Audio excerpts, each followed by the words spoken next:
La Revolución Mexicana puede ser considerada como el acontecimiento político, económico y social más importante del siglo XX en nuestro país.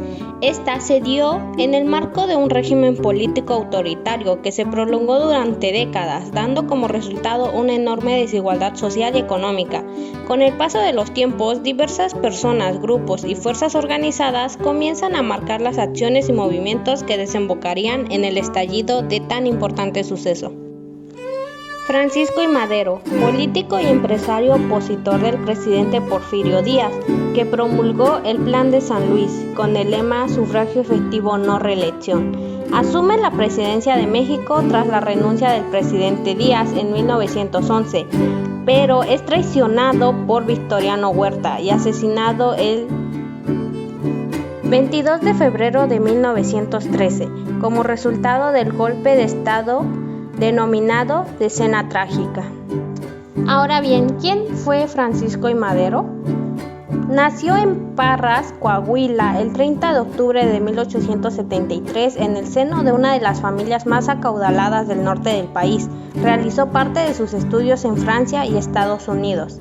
En 1903 contrajo matrimonio civil y religioso con Sara Pérez Romero, quien a partir de entonces se convierte en su compañera en la labor de promoción del cambio social y político.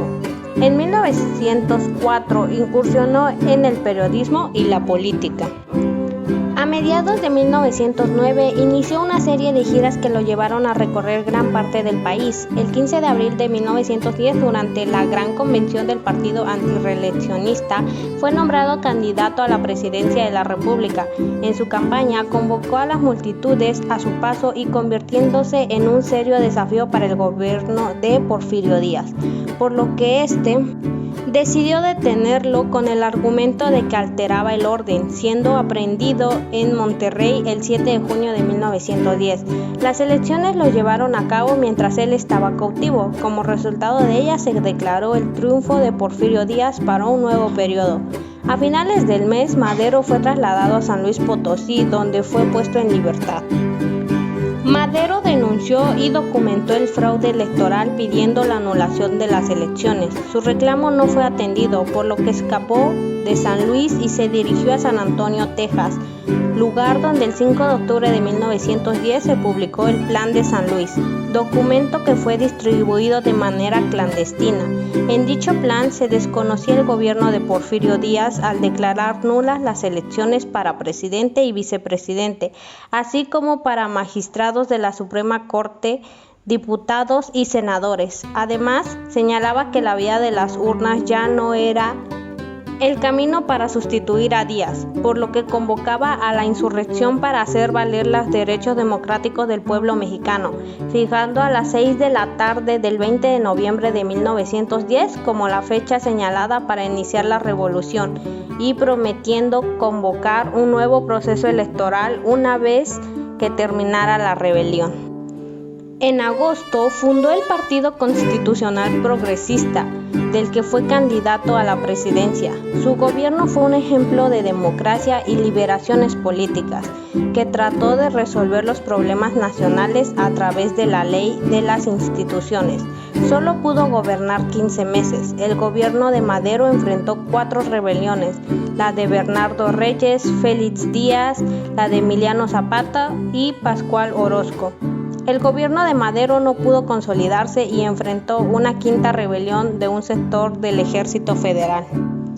Al estallar la llamada Cena Trágica, el 9 de febrero de 1913, Lauro Villar, jefe militar de la Plaza de la Ciudad de México, resultó herido y Madero no tuvo otra opción más que nombrar militar a Victoriano Huerta, quien entró en negociaciones con los insurrectos. Y tras 10 días de combates en la capital, consumó la traición hacia Madero.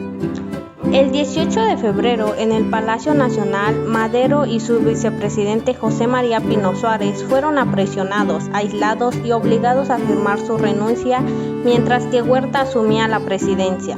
El 22 de febrero de 1913, Madero, en compañía de Pino Suárez, fue trasladado a la penitenciaría de Lecumberri y ambos fueron asesinados a espaldas de dicho edificio.